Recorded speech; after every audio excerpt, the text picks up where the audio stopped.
নমস্কাৰ প্ৰিয় দৰ্শকসকল 2026 বৰ্ষৰ ৰাশিফলৰ শিতানলৈ সকলোকে স্বাগতম জনাইছোঁ। এইবাৰ 2026 বৰ্ষটো আপোনালোকৰ বাবে কেনেদৰে পাৰ হ'ব, নতুন বছৰত আপোনালোকে কি শুভ খবৰ এই বছৰত লাভ কৰিব, লগতে এই বছৰটো আপোনাৰ শিক্ষা, কৰ্ম, বিবাহ, প্ৰেম সম্পৰ্ক, আৰ্থিক স্থিতি, ব্যৱসায়িক ক্ষেত্ৰ আদি সকলোকে সামৰি বছৰটো আপোনাৰ কেনেদৰে পাৰ হ'ব সেই বিষয়ে আজিৰ ভিডিঅ'ত আপোনালোকে জানিব পাৰিব। বিশেষকৈ বৃহস্পতি গ্ৰহৰ শুভ স্থিতিয়ে এই বছৰত বিভিন্ন ক্ষেত্ৰত শুভ পৰিৱৰ্তন বছৰটোত লৈ আনিব। গতিকে আপোনাৰ বাবে কেনেধৰণৰ ফলাফল হ'ব সেই বিষয়ে জানিবলৈ ভিডিঅ'টো শেষলৈকে চাই থাকিব। অৱশ্যে আজি আমি কন্যা ৰাশিৰ ব্যক্তিসকলৰ বাবে এই ভিডিঅ'টোত বিশেষকৈ জনাম। গতিকে কন্যা ৰাশিৰ ব্যক্তিসকলৰ 2026 বৰ্ষত কি শুভ পৰিৱৰ্তন আহিব সেই বিষয়ে জানিবলৈ ভিডিঅ'টো শেষলৈকে চাই থাকিব। অৱশ্যে ভিডিঅ'টো আৰম্ভ কৰাৰ পূৰ্বে আপোনালোকলৈ এটা বিশেষ অনুৰোধ যে ভিডিঅ'টোত এটা লাইক কৰিব, আৰু যদি আজি প্ৰথমবাৰৰ বাবে এই চেনেলটোলৈ আহিছে তেতিয়াহ'লে চেনেলটো ছাবস্ক্ৰাইব কৰি কমেণ্ট বক্সত জয় শ্ৰীকৃষ্ণ লিখিবলৈ একেবাৰে নাপাহৰিব। কন্যা ৰাশিৰ ব্যক্তিসকলৰ বাবে 2026 বৰ্ষটো অতি শুভ বৰ্ষ হ'ব গৈ আছে, কাৰণ এই বছৰত আপোনাৰ ৰাশিৰ বাবে বৃহস্পতি গ্ৰহ অতি অনুকূল অৱস্থাত থাকিব, যিটো ক্ষেত্ৰত আপোনাৰ এই বছৰত জুন মাহৰ ভিতৰত কৰ্মত সফলতা প্ৰাপ্তিৰ এক বিশেষ যোগ দেখা গৈছে। কাৰণ এই বছৰত যদি আপোনাৰ কিবা কাম ৰৈ গৈছে, কৰ্মত যদি বিজুতি ঘটি আছে, তেতিয়াহ'লে সেই কৰ্মৰ পুনৰ কৰাৰ আপুনি সুযোগ সুবিধা জুন মাহৰ ভিতৰত লাভ কৰিব। অৰ্থাৎ কৰ্মৰ পুনৰ যোগ আপোনাৰ জুন মাহলৈকে দেখা পোৱা গৈছে, কাৰণ বক্ৰী হৈ যিহেতু বৃহস্পতি গ্ৰহ আপোনাৰ কৰ্মস্থানত প্ৰৱেশ কৰিছে, যিটো কাৰণত বাকী ৰৈ থকা কাম বনবোৰত অগ্ৰগতিৰ যোগ আহি পৰিব। পুৰণা কাম যদি আপোনাৰ বিসংগতি হৈ আছিল, যদি আপোনাৰ অৱহেলাৰ বাবে সেই কাম বনবোৰ পিছ পৰি ৰৈ গৈছিল, তেতিয়াহ'লে এই জুন মাহৰ সময়খিনিত আপোনাৰ কৰ্মত শুভফল প্ৰাপ্তিৰ সম্ভাৱনা আছে। লগতে এইখিনি সময়ৰ ভিতৰত আপোনাৰ আহিবলগীয়া ধন প্ৰাপ্তিৰ যোগ দেখা গৈছে। হাতত ধন টকা পইচা যদি বছৰটোৰ সিমান নাছিল, অৰ্থাৎ অভাৱ অনাটন হৈ আছিল, তেতিয়াহ'লে জুন মাহলৈকে আপোনাৰ সেই আৰ্থিক অনাটনবোৰ বহুখিনি কমিব। লগতে ঘৰুৱা ক্ষেত্ৰতো উন্নতি প্ৰগতিৰ যোগ দেখা পোৱা গৈছে, যিহেতু বৃহস্পতি গ্ৰহৰ পূৰ্ণ দৃষ্টি চতুৰ্থ স্থানত থাকিব। চতুৰ্থ স্থান হৈছে বন্ধুৰ স্থান, গতিকে প্ৰিয় বন্ধুৰ সৈতে আপোনাৰ মিত্ৰতা এই বছৰত জুন মাহলৈকে থাকিব। বন্ধু বান্ধৱৰ সহায় সহযোগিতাৰ যোগ এইখিনি সময়লৈকে দেখা পোৱা গৈছে, কিন্তু অকণমান স্বাস্থ্যত দুৰ্বলতা থাকিব পাৰে। বিশেষকৈ বৃহস্পতিৰ দৃষ্টি যিহেতু ষষ্ঠ স্থানত থাকিলে অকণমান পেটৰ সৰু সুৰা সমস্যাই দেখা দিয়ে, যিহেতু ৰাহু পূৰ্বৰে পৰাই আপোনাৰ এই বছৰটো ষষ্ঠ স্থানত থাকিব। গতিকে স্বাস্থ্যৰ অকণমান যত্ন ৰখাৰ প্ৰয়োজন আছে। পেটৰ সমস্যাই হয়তো দেখা দিব পাৰে। লগতে যিহেতু এই বছৰ জুন মাহৰ পিছত বৃহস্পতি গ্ৰহ আপোনাৰ ৰাশিৰ পৰা একাদশত প্ৰৱেশ কৰিব, একাদশ স্থানত বৃহস্পতি গ্ৰহৰ স্থিতি হোৱাটো অত্যন্ত শুভ সংযোগদায়ক, কাৰণ প্ৰায় 12 বছৰৰ মূৰত আপোনাৰ ৰাশিৰ পৰা একাদশত বৃহস্পতি আহিব গৈ আছে, যিটো কাৰণত উপাৰ্জন পাতিত জুন মাহৰ পিছত পুনৰ বৃদ্ধি পাব। কাৰণ একাদশ স্থান হৈছে উপাৰ্জনৰ স্থান। উপাৰ্জনত বৃহস্পতিৰ স্থিতিয়ে আপোনাৰ এই বছৰত ধনৰ আগমনৰ পথবোৰ মুকলি কৰাব, লগতে মনৰ আশাবোৰ পূৰণ কৰোৱাও দেখা যাব। গতিকে মনত যদি কিবা আপোনাৰ আশা পুহি ৰাখিছে, তেতিয়াহ'লে লক্ষ্য কৰিব এই বছৰত আপোনাৰ সেই মনৰ আশাবোৰ পূৰণ হৈ পৰিব। আত্মীয় কুটুম্বৰ সৈতেও সম্পৰ্ক পুনৰ মধুৰ হৈ পৰা দেখা যাব। লগতে আপোনাৰ ভাতৃ ভগ্নীৰ আৰ্থিক স্থিতিও এই বছৰত উন্নতি অহা দেখা যাব, কাৰণ আপোনাৰ ভাগ্যৰে আপোনাৰ ভাতৃ ভগ্নীৰ আৰ্থিক স্থিতিত সবলতা অহা দেখা যাব। যিহেতু জুন মাহৰ পিছত শিক্ষাস্থানত বৃহস্পতিৰ পূৰ্ণ দৃষ্টি আহি পৰিব, গতিকে যিসকল বিদ্যাৰ্থী আছে তেওঁলোকৰ পঢ়া শুনাৰ ক্ষেত্ৰৰ ফালৰ পৰা এই বছৰটো খুব ধুনীয়া হৈ পৰিব। প্ৰেম সম্পৰ্কতো মধুৰতা আহিব। যদি আপোনাৰ সন্তান আছে, সন্তানে আপোনাক গৌৰৱ অনুভৱ কৰোৱা দেখা যাব। লগতে প্ৰেম বিবাহৰ সম্ভাৱনা কিন্তু এই বছৰত খুব বেছি দেখা পোৱা গৈছে। যিসকল বিবাহৰ উপযুক্ত ব্যক্তি তেওঁলোকৰ এই বছৰত প্ৰেম বিবাহ হোৱাৰ সম্ভাৱনা বেছি দেখা পোৱা গৈছে।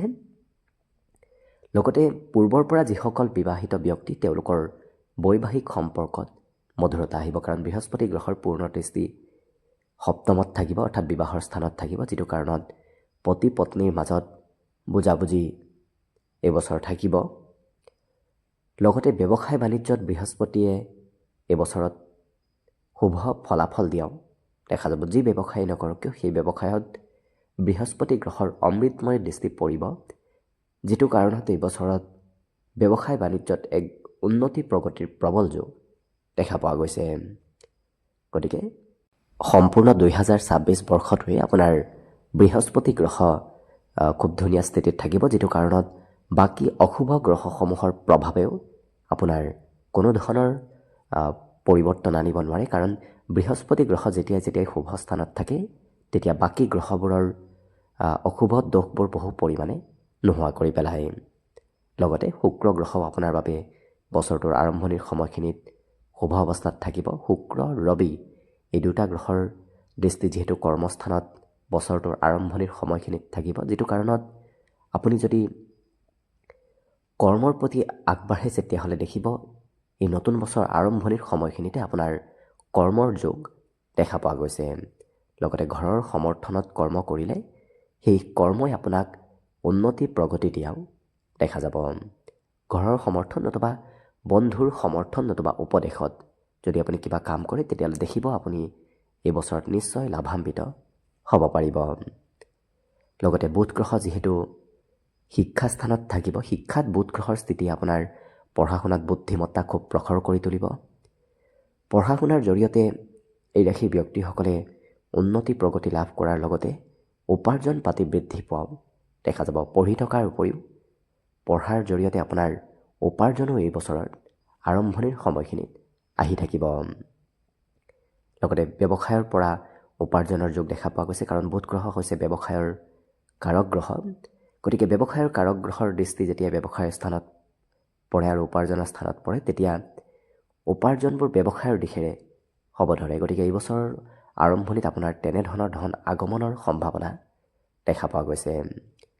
লগতে মঙ্গল গ্ৰহ যিহেতু পূৰ্ণ বলি অৱস্থাত এই বছৰৰ আৰম্ভণিত ষষ্ঠ স্থানত থাকিব, গতিকে মঙ্গল গ্ৰহ ষষ্ঠত স্থিতি হোৱাটো এই বছৰ আপোনাৰ বাবে অতি শুভদায়ক। কাৰণ মঙ্গল গ্ৰহই আপোনাক শত্ৰু হন্তা যুগৰ সৃষ্টি কৰিব। শত্ৰু আপোনাৰ ওচৰত আহিলেও সেই শত্ৰুবোৰ বশীভূত হৈ পৰিব। লগতে মঙ্গল গ্ৰহৰ পূৰ্ণ দৃষ্টি যিহেতু একাদশত থাকিব, যিটো কাৰণত আপোনাৰ উপাৰ্জন প্ৰতিবোৰ খুব সোনকালে হ'ব। তাৎক্ষণিক উপাৰ্জনৰ যোগ এই বছৰৰ আৰম্ভণিৰ সময়খিনি দেখা পোৱা গৈছে।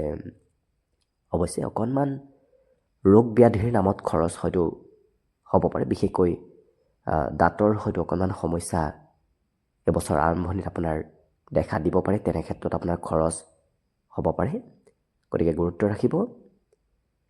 ইয়াৰ বাহিৰে শনিদেৱৰ স্থিতি অৱশ্যে এই বছৰত আপোনাৰ ৰাশিৰ পৰা সপ্তমত থাকিব। সপ্তমত শনিদেৱৰ স্থিতি হোৱাত অকণমান বিবাহত কিছু পলম কৰিব পাৰে। অৱশ্যে ব্যৱসায়ৰ ফালৰ পৰা শনিদেৱৰ স্থিতি আপোনাৰ বাবে শুভ, কাৰণ শনিদেৱ যেতিয়া সপ্তমত বহে তেতিয়া ব্যৱসায় বাণিজ্যৰ ক্ষেত্ৰত বছৰটো খুব সবল কৰি তোলে, কিন্তু বিবাহ বাৰুত অকণমান পলম কৰোৱা দেখা যায়। সময়তকৈ অকণমান নহ'লেও আজি এই বছৰত আপোনাৰ বিবাহত পলম হ'ব। লগতে কিন্তু আপোনাৰ ঘৰত সৰু সুৰা সম্পত্তিৰ আগমনৰ যোগ এই বছৰত শনিদেৱে লৈ আনিব। বিশেষকৈ যান বাহনৰ আগমনো হয়তো এই বছৰত আপোনাৰ হ'ব পাৰে, কিন্তু আপুনি যিটো কাম ভাবিব সেইটো সময়তকৈ অকণমান পলম কৰোৱা দেখা যাব। কিন্তু আপুনি ভবাতকৈ সেই কাম বনবোৰ ভাল হ'ব, কিন্তু যেতিয়া ভাবিব তাতকৈ অকণমান পলমকৈ হোৱা দেখা যাব। লগতে ৰাহু যিহেতু এই বছৰত আপোনাৰ ৰাশিৰ পৰা ষষ্ঠ স্থানত থাকিব, গতিকে ষষ্ঠত ৰাহুৰ স্থিতিয়ে নিশ্চয় আপোনাক শত্ৰু হন্তা কৰি তুলিব। শত্ৰুৱে আপোনাক এই বছৰত কোনো ধৰণৰ ক্ষয় ক্ষতি কৰিব নোৱাৰে, কাৰণ ৰাহুৱে সেই শত্ৰুবোৰ বিনাশ কৰা দেখা যাব। কিন্তু অকণমান নিজৰ স্বাস্থ্যৰ যত্ন ৰাখিব। পাৰিলে পেটৰ কিছু সমস্যাৰ পৰা আপুনি নিজেই আঁতৰি থকাৰ চেষ্টা কৰক। আপুনি নিজৰ যত্ন নিজেই যেতিয়া ৰাখিব তেতিয়া বেমাৰ আজাৰৰ পৰা বহুখিনি আপুনি পৰিত্ৰাণ নিশ্চয় লাভ কৰিব। কিন্তু ৰাহুৰ দৃষ্টি যিহেতু কৰ্মস্থানতো থাকিব, যিটো কাৰণত আপোনাৰ কৰ্মত ৰাহুৱে মাজে সময়ে হয়তো ধৈৰ্যৰ পৰিমাণ কমাব পাৰে, কিন্তু বৃহস্পতি যিহেতু শুভ অৱস্থাত থাকিব, যিটো কাৰণত বৃহস্পতিয়ে ধৈৰ্য কিছু আনিব, কিন্তু ৰাহুৱে অকণমান সেই ধৈৰ্যত কিছু অস্থিৰতা আনিব পাৰে। গতিকে আপুনি নিজৰ ধৈৰ্য নিজেই বৃদ্ধি কৰাৰ চেষ্টা কৰিব। অকণমান ঘৰত থাকিবলৈ কমকৈ মন যাব, ঘৰৰ পৰা ঘূৰা ফুৰা কৰিবলৈ এই বছৰত আপোনাৰ মন যাব। বাহিৰত ক'ৰবাত বিদেশ ভ্ৰমণ কৰিবলৈও হয়তো ইচ্ছা যাব পাৰে। গতিকে ৰাহু কেতুৰ এই স্থিতি আপোনাৰ বাবে যিহেতু এই বছৰত সিমান অনুকূল নহয়, গতিকে আপুনি যিমান পাৰে প্ৰতি শনি আৰু মঙলবাৰে হনুমান চালিচা পাঠ কৰাৰ চেষ্টা কৰক। দেখিব আপোনাৰ ৰাহু কেতুজনিত পীড়াৰ পৰা বহুখিনি মুক্তি নিশ্চয় লাভ কৰিব। অৱশ্যে আধ্যাত্মিকতাৰ প্ৰতি গুৰুত্ব এই বছৰত বহুখিনি বাঢ়িব, কাৰণ কেতু দ্বাদশত থাকিব। দ্বাদশত কেতু থাকিলে আপোনাৰ ধৰ্মৰ প্ৰতি ৰুচি, ধৰ্মৰ প্ৰতি আস্থা বিশ্বাসবোৰ বাঢ়িব। অকণমান মোহ মায়াবোৰ ত্যাগ কৰিবলৈ আপোনাৰ এই বছৰত মন যাব। অকণমান হয়তো পাৰিবাৰিক মোহ মায়াও এই বছৰত এই ৰাশিৰ ব্যক্তিসকলে ত্যাগ কৰিব বিচৰা দেখা যাব। কিন্তু অকণমান বন্ধু বান্ধৱৰ মাজত হয়তো মাজে সময়ে মতানৈক্য থাকিব পাৰে, গতিকে সেই ক্ষেত্ৰত কিছু গুৰুত্ব ৰাখিব।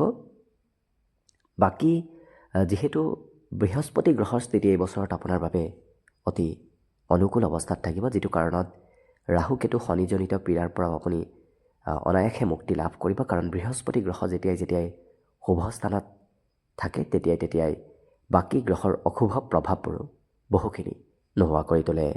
গতিকে কিং কুৰুৱন্তী গ্ৰহা সৰ্বে য়স্য কেন্দ্ৰে বৃহস্পতি, যদি কেন্দ্ৰস্থানত বৃহস্পতি গ্ৰহ থাকে তেতিয়া বাকী অশুভ গ্ৰহবোৰৰ প্ৰভাৱবোৰ বৃহস্পতি গ্ৰহই বহুখিনি কম কৰি দিয়ে। গতিকে আশীষ কৰিছোঁ 2026 বৰ্ষটো যেন আপোনাৰ বাবে শুভ আৰু মংগলময় বৰ্ষ হিচাপে পৰিগণিত হওক, তাৰেই কামনাৰে আজিৰ বাবে ভিডিঅ'টো ইমানতে সামৰণি মাৰিছোঁ।